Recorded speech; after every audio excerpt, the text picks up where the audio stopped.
Okay, hi guys. So we're on to part 3 of the lower back pain series. So now we're going to look at some methodology about how you can start to choose the most beneficial rehab exercises that are going to get you on the right path to having a stronger and pain-free lower back. So just a quick reminder. So, in these cases, we're looking at, lumbar disc issues. So on the left here, we've got a nice, healthy looking spine.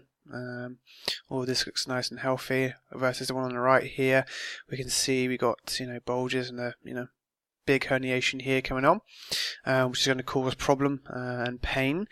So obviously with that in mind, following on from part 1 and 2, we know that we need to avoid any flexion based movements, whether they're daily movement habits, postures, or exercises now going forward, because anytime we're rounded like this or like this, that's going to put more pressure on those discs, and it's going to make the problem worse, and certainly stop it from healing.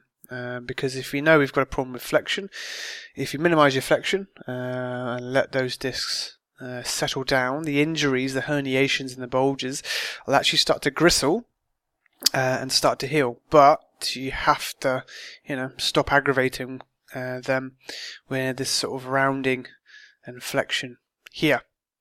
Okay, so with that in mind, obviously, I know from my own experience, I'm sure most of the guys listen to this, when you have a back problem, every man and his dog comes out of the woodwork with some sort of panacea or recommendation as to what's going to, fix your back for good. Whether it's, yoga, Pilates, go for a swim, go for a walk, use weights, don't use weights, kettlebell swings, stretch your hamstrings, don't stretch your hamstrings. There's loads of different things that kind of get thrown at you by the world full of experts in back pain. And obviously from my own experience, there's nothing more frustrating when you're dealing with that constant either dull ache when it's a good day, or a bad day when you're in that kind of, you have a sneeze and collapse on the floor because you got that shooting pain shooting through the entire of your body. There's nothing worse than people, although they are well-meaning, try and give you recommendations that stuff that just does absolutely nothing. So with that in mind, I'm going to kind of, shed a bit of light as to how I approach things in terms of how I would think about selecting the right exercises that's going to, fix up a sore back and obviously make it strong, get it back, back to day-to-day life pain-free, and obviously build it strong enough so that it can start training again. So, first things first, those of you familiar with someone called Dr. Stephen Covey will know of a very famous book called The 7 Habits of Highly Effective People. And in that book, one of the habits he talks about is, clearing your mind and, begin with your end goal in mind so you know what you're working towards. And obviously in this case, if we know, say we're working with someone who's got disc issues but does want to get back into weights, squats, deadlifts, pushes, pulls, chin-ups, all that sort of stuff, all the good stuff. We know that they want to get back to that sort of stuff. Then, from day one, I know that's going to start to shape my rehab exercise choices for them, so that we've got a closer match between what they need to do right now leading into what they want to do in the future. So if we look at one of the exercises I love to use, which is one of Stuart McGill's big 3, which is called a side bridge level 1. Also the goal is to try and keep yourself nice and straight. And here's a side view again, trying to get nice and straight with a 10-second hold. That's one of his fundamental exercises, or one of his big 3 that he calls them. And from my own experience, this has been one of the most effective exercises for me, because I have got lumbar disc issues, but I've also got a lateral or side-to-side stability issue in that my left side always tends to be a wee bit weaker than my right-hand side. So when I'm doing weights like squats and deadlifts, my body, if I don't keep on top of this, will start to buckle and try and load more for the stronger side, which is my right side. But anyway, so that's your side bridge level 1. So that's a recommendation from Dr. Stuart McGill and also a recommendation from me. Let's look at it at let's look at another general recommendation that you see most people do in the gym. And that's our classic plank or a static hold here. So we're not doing anything other than just trying to keep ourselves in a straight line down through here. And then, the theory being that, you're going to work your core and your abs to kind of hold a nice straight line. In my own experience, just as a side note, because I tend to be quite quad dominant, I actually tend to feel my quads mainly working on this, and I find it really hard to get my glutes and my core working properly. It all seems to kind of sit there. But I digress. So your plank's kind of your standard issue recommendation from a lot of people, fitness people and gym people. That's going to be a bit of a, it's like a panacea for all your issues in the gym. So let's look at, a squat, which is kind of one of your fundamental movements that you want to be able to do pain-free, and certainly if you're trying to get strong, build muscle, it's one of the most effective exercises we can do. Obviously, it's a big dynamic movement, heavy weight on our back. So out of the static plank versus the side bridge, which of those two mechanically looks like it's going to be closer to what we want to do? Well, let's have a look if we compare side by side.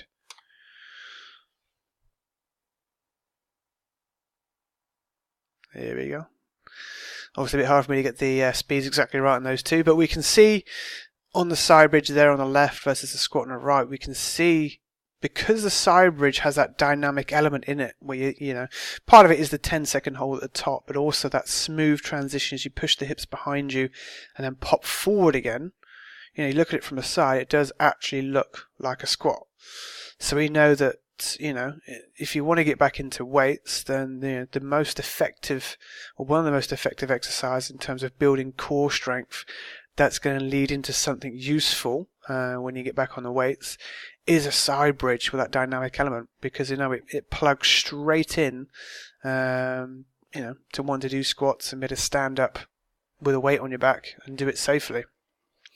So that's just that's one example.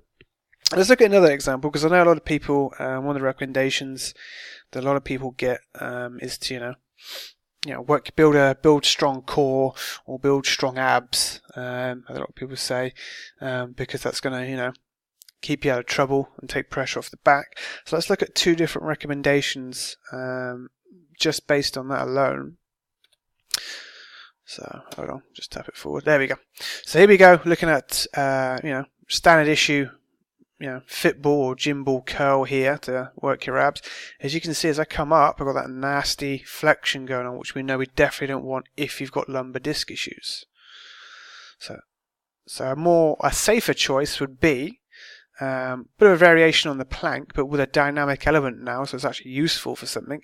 There's an exercise called Stir the Pot, which again is a good recommendation from Dr. Stuart McGill, and one of my favourites. So the whole point is to try and stabilise yourself as those elbows move around. So you learn to keep the back still, safe and braced against the movement, which is going to be useful for anyone who wants to train in a gym, but also people that play sport as well, because you want to be able to obviously protect your back against uncontrolled movements. The back can stay braced, and your arms and legs can move freely without chewing up the back.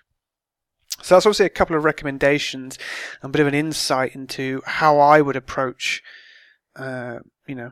choosing the right or the most effective exercises, I guess you'd call it, for your rehab.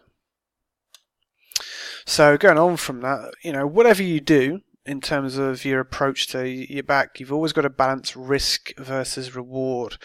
So obviously we don't want to do, big risky movements that aren't going to, that are only going to give you a very little reward. So things I like about Stuart McGill's Big Three, side bridges being one of them, is they're very safe because you're on the floor, you're not really going to fall anywhere. And I first did those when my back was horrendous and I was all buckled over to one side. And Rowena very lovingly called me Crabman because I used to kind of walk sideways all buckled over. But even when my back was, its very worst, that was one of the only exercises I could do.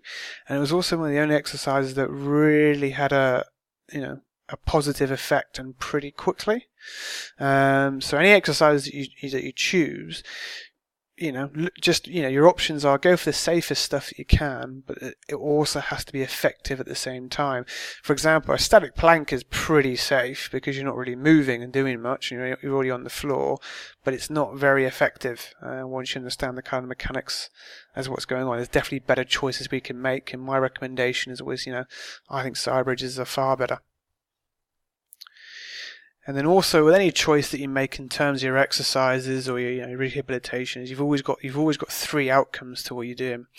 So what you're doing is either going to help you, which will be pretty clear cut when you've got back pain, because it's if you're on the right track, it does start to alleviate pretty quickly, within a few days. So it doesn't have to take weeks and weeks and weeks. Second option is that whatever you're doing doesn't really have a clear effect, in which case you're just wasting your time. And then the third option is if it makes things worse, which you definitely don't want with a back issue. So, I've had guys that have, come to me and they've been on sort of rehab programs, or they've done yoga or Pilates and all the things that people recommend, but it's actually made them worse. And I'm not saying those things always make everything worse, because obviously back issues tend to be, fairly complicated. And each, case and person tends to have their own nuances as to, what's going to make the injury worse and the mechanics behind it. But definitely, if you're trying things and, it's making it worse, you definitely want to bin it off. If it's having no effect, you're just going to waste your time. And the goal is, as you progress forward with your back, keep refining what you're doing and keep focusing on the things that help and try and progress those, so it starts to then get back into regular training or the sports or the things that you want to, or daily activities, the things that you do actually want to do.